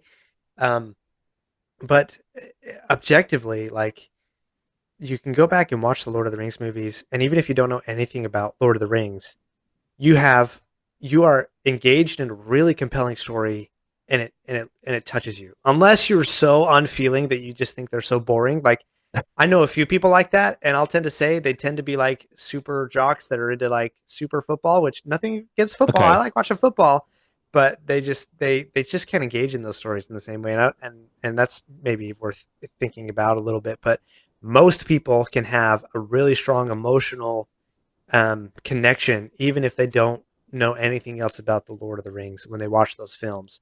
Whereas most people, when they've watched Rings of Power, they just walk away being like, "Uh, it's okay." It's fine. You know, you raise a really good point there, actually. Like my stepdad can't stand fantasy. His thing Mm, is, I only like real shit. yeah. Which makes him sound like a twat. He's not. It's more just like he'll like action movies, true stories, that kind of thing. That's just Yeah. his preference, right? Hmm. Hmm. He never really was able to get into sci-fi, and that's fine. I think Hmm. a lot of it is personal preference. However, I do think with what you're alluding to, and you've kind of spelled it out in this show as well, is that the Lord of the Rings stories are told so well that even if you're not a fan of fantasy stuff, you could still walk away with something. Right. You Hmm. know, I feel the same Exactly. way about like pro wrestling. Like I'm a massive wrestling fan, and I've always said if I'm going to a show or something like that, I'm like, come with me. I guarantee you'll have a good time and you'll be Hmm. entertained. I Hmm. guarantee it Yeah. because there's certain storylines, certain wrestlers, etc., that know how to tell a good story, and that's why it's good. Because people fixate too much on certain things, like in wrestling, it's is this fake? Oh, it's what's the point of watching it? Blah blah blah. That's the thing that people say, right? They Yeah. don't focus on the fact that it's essentially live action theater. Hmm. You take movies, the criticisms about fantasy. Oh, well, it's not real. It's all make believe, and it's like, well, most stories are. Even true stories. Yeah. Any work of fiction is a story, right? Well, it's like look, we live in the age of biopics, and everyone is always saying Uh, like, oh, well, Bob Dylan didn't really say that, or like that didn't really happen, and it's like, of course, it fucking didn't happen, because it's Hollywood and yeah. things are dramatized, Yeah. It's and adaptation. Adaptation. It's a story. It's a correct. story. Like, yeah. And it's just good storytelling is compelling and it's enchanting, right? And it doesn't matter the medium, whether that's, a fantasy set in Middle Earth or two guys in the ring in the middle of an arena just going at it, right? Like, we love humans love stories, right? Most humans love stories. And even the person who can't engage with fantasy but loves to watch wrestling or football, they're watching that because it's a story, right? And you've got two opponents who are going at it, and who's going to win and what is the story behind that, right? And so most humans, I'd say the vast majority of humans, we love stories. We think in stories, we communicate in stories, we share stories all the time. And so good storytelling done well is so compelling to me. And to bring it back to Rings of Power, I just like, you had a great story and you screwed it up. You told something really terrible and really boring, and you didn't do it compelling. And I find that really difficult to continue to engage with that. There was something I saw recently. I think, if I remember correctly, it was a Peter Jackson production, and it's got some of the original actors in it attached to Yeah, it. the War of the Rohirrim. Exactly. What Yeah. do you think about that? Yeah, I enjoyed that film. I mean, it was a new medium. It's anime, which is, I don't think Lord of the Rings has really been explored in anime before. And I'm not the biggest anime type guy. Um, but I enjoyed it for what it's worth. I think it followed the storyline that as Tolkien sort of wrote it out with a little bit of adaptation. It definitely had a little bit of in that story as Tolkien wrote it. There are no named female characters, Oh and wow. and so the War of the Rohirrim definitely took that on its head and said, yeah, we can have the same characters that Tolkien provided, but let's provide a little bit more female representation, and I'm fine with that. That's great as long as it's a compelling story. Like for me, if Bingo. I'm going to engage with the story, it has to be a compelling story. And if you want to put in some political belief or some platform of that or whatever, whatnot, it's like you can do that as long as it works with the story. If you just do that for its own sake, then I'm not interested. But it has to be a good story. I 1000% agree with you on this because I'm sick to death of seeing this in films and TV series. Like people always talk about like, oh, you need to do representation. You need to include that. And I'm like, Mm. the best way to do that is by just normalizing stuff and not throwing it down, like shoving it down my throat. Yeah, it's Like, telling the story around it. Yeah. I'll give you a perfect example, like the best example, right? You seen with the Star Wars movies, they try to like obviously like hey, here's these two, and it's a lesbian kiss, like, but you like they throw it at you in a Hmm. celebration scene with no context. It just Right. happens, and it's just Right. shock value, It right? doesn't help the story. It doesn't fit with the story. Right. Yeah. It's just Yeah. like, oh, and like I don't care. And people, if you argue about that, people will be like, well, clearly you're, homophobic. It's like, no, no, no, no, Right. no, no. I want Right. to see good storytelling. Yes. So Picard, Well, the series Picard, right? yeah. In, I believe it's the end of season 2. Could be wrong. There's a panning shot. Final episode. It's panning around the ship, right? Now, there's these two female characters who are badasses, basically. One of them, I can't remember her name, but she's someone who has a like long friendship with Picard. And then the other woman is this former Borg. Her name's Seven of Nine, and she's Hmm. like space mercenary kind of vibes, right? Yeah. Just kick ass. Yeah. Now, we know these characters very well. They've built them up very well. Hmm. Okay. In this panning shot, bear in mind, this is the final 10 seconds of the final second season before we go into season 3, right? I've not seen season 3 yet, so no spoilers. But I was left with a great lasting impression because you see this panning shot, and then you see at one point they're at a table together, and Seven to Nine has her hand on this woman's hand, and she's kind of like caressing it a little bit. And they're pan around, they show you that, and then they pan around to like all of them. And I'm like, Hmm. that's genius. Because what have you done there? You've said, okay, these two characters that it would make sense would be together are potentially exploring a relationship. So that's tick number 1. Tick number 2, you've done it in a really fun way in the last 10 seconds to create Hmm. intrigue for the season 3. So in season 3, we're going to explore that, whether it's in flashbacks or whether we're going to see how that relationship develops. We're going to see that, but you got to wait till season 3. And Yeah. then number 3, they've done it in a way that's like subtle but fun, you know? Hmm. So Hmm. that's like a really good example of like how you can do that. Now, another way you can do that is if you establish the characters from the get-go, like, oh, these two are together. Okay, great. Or, this is a female protagonist. Like the thing that always used to irritate me, that I see right now, is that people will say, oh, there's not enough female protagonists. I'm like, yes, there is. There's always been great female protagonists. Hmm. Xena Warrior Princess, let's go. Buffy the Vampire Slayer, let's Hmm. go. Like Hmm. I could list you. Anyone that ever says that, I'm like, I could list you millions. Yeah. There's plenty. You just not been paying attention. But in this day and age, yeah, another good example, Star Wars is the Mandalorian. I think season 2 Hmm. as well. There's a particular shot, and I didn't realize until afterwards, but everyone in shot is female, and they're all different characters that Mandalorian has met over the course of the events of the first 2 seasons, and you don't even bat an eyelid. You're like, just yeah, they are. Yeah. Because it's So- part of the story. right. And It's part of the story. that's how you normalize things. That's how you get good representation. That's how Yeah. you do it correctly. Yeah. You just normalize it, and you don't make a big deal of it. You're just like, these are characters. These are integral to the story. Okay, good. And you Yeah. move on. Let's tell that story. And the story moves forward, right? And so that's for me is where it's like I feel like even within Rings of Power, there's a lot of things where it's like, oh, we're just going to throw stuff in here because corporate said we have to, or legal said we have to, or whatever, whatnot. And there was just no creative thinking, no real compelling reason for the story of why some things had to happen. Could you And give I'm us not just a small example of just something that they threw in that was clearly an example of that, just well, off the top of your yeah, head? and it's tough to say these things because as soon as you start talking about them, you get certain labels attributed to you. Okay. We don't And have to talk so, about it if you don't want to. well, I could say, let me find a maybe less. Well, let me go with an example that might consider some controversial. And let me just say this: I am not racist in my bones in any sense of the word. Hmm. Like I said, I try to treat all human beings as let's spread light and joy and positivity, right? Exactly. But in Rings of Power, all representation of elves up to this point have been white skinned.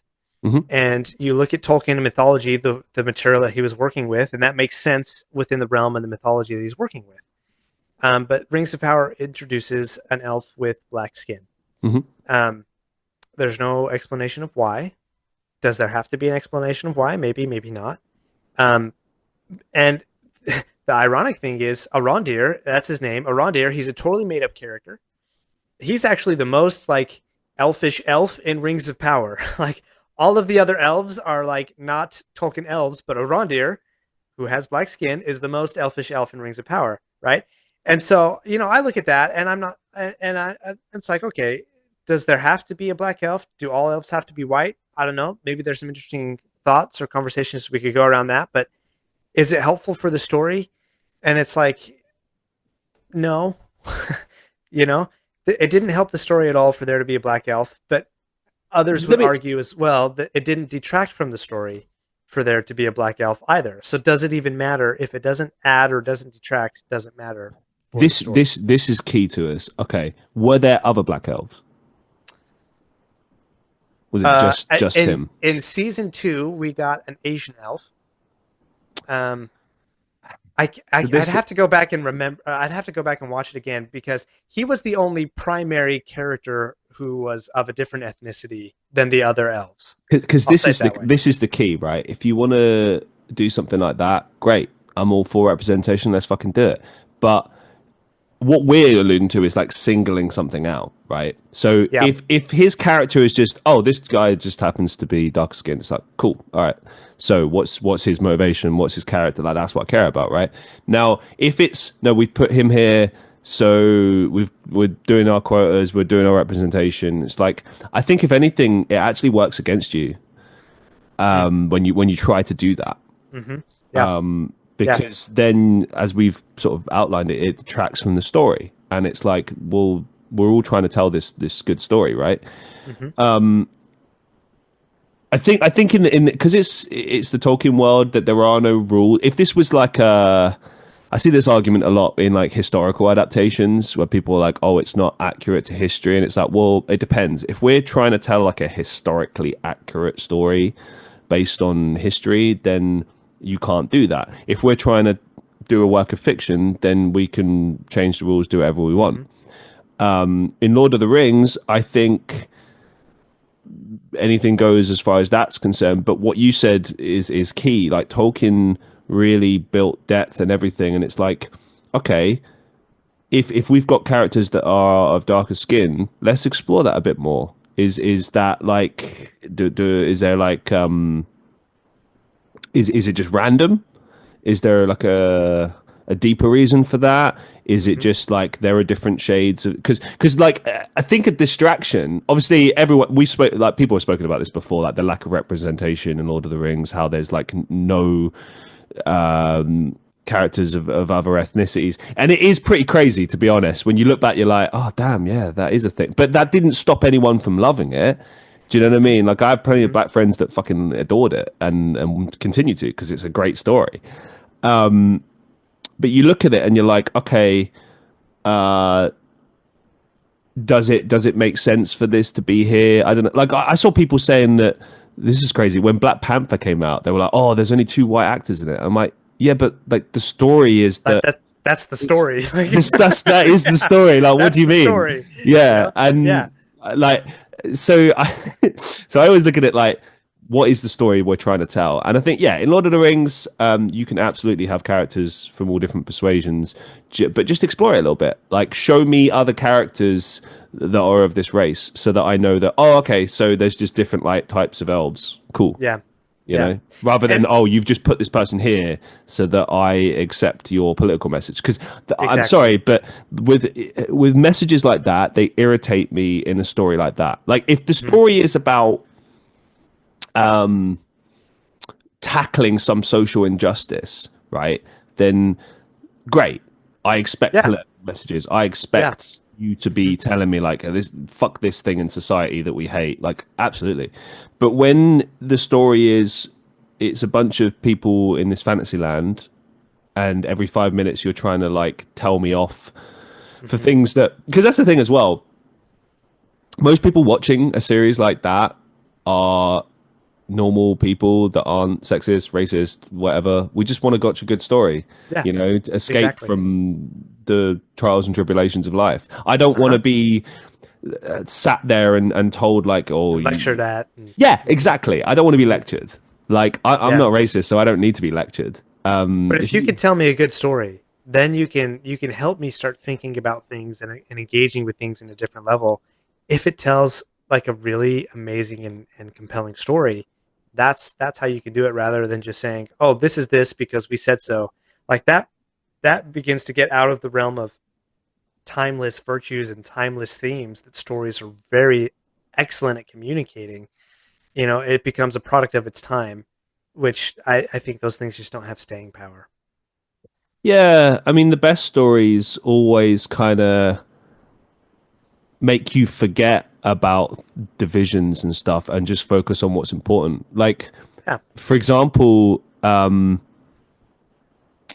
of the best castings, casting changes based on ethnicity was probably the character of Red in the Shawshank Redemption. So in the books, I think it was. It's quite fun actually. In the books, I think it's like a white Irish guy, or he's like Irish descent, something like that. Hmm. Okay. And they infamously cast Morgan Freeman as the character of Red, and it was Hmm. the perfect fit. He has the right age, the cadence. He's just a fantastic actor. Yeah.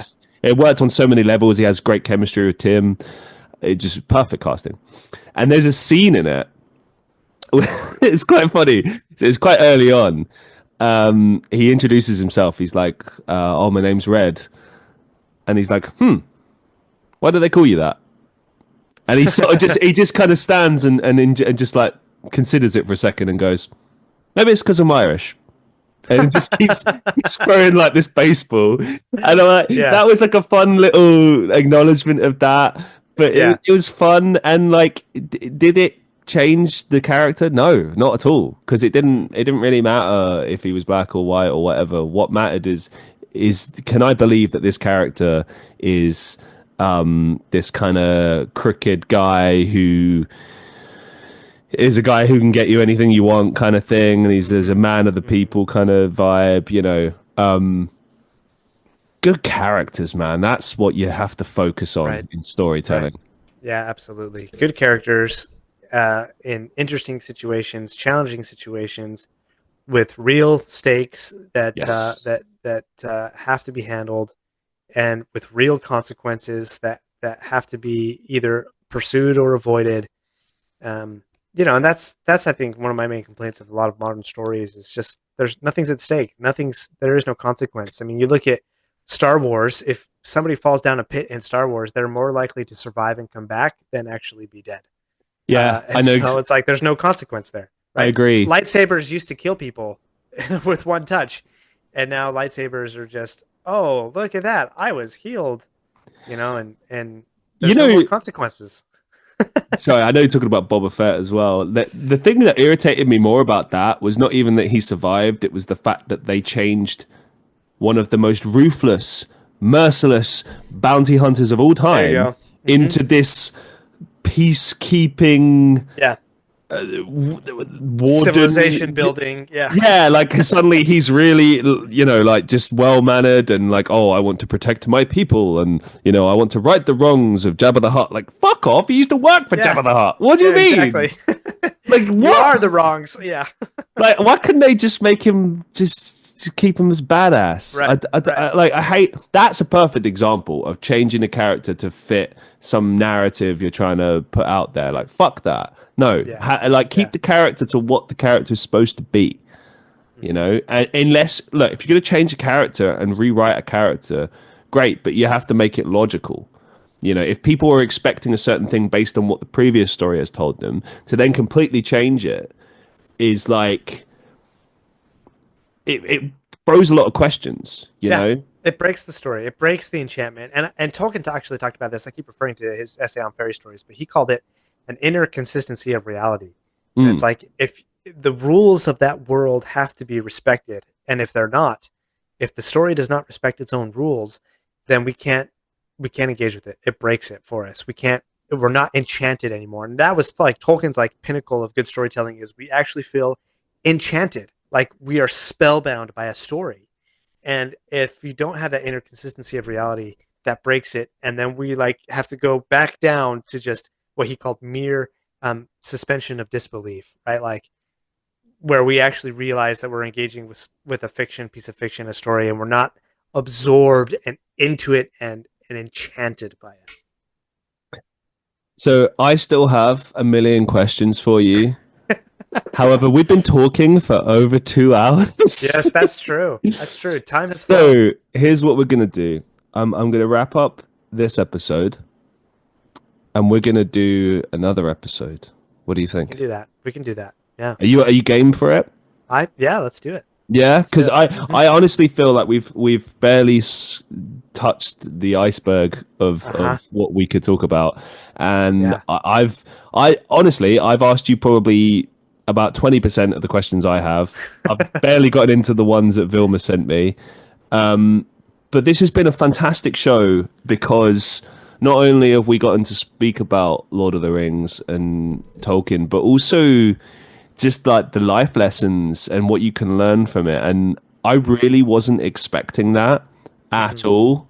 And it's kind of caught me off guard, but in the best possible way, you know? So Well, I just good. want to, yeah, I want to say a massive thank you, man, for agreeing to be on the show, for just educating us. And, yeah, I really want to get you back on so we can talk more about this because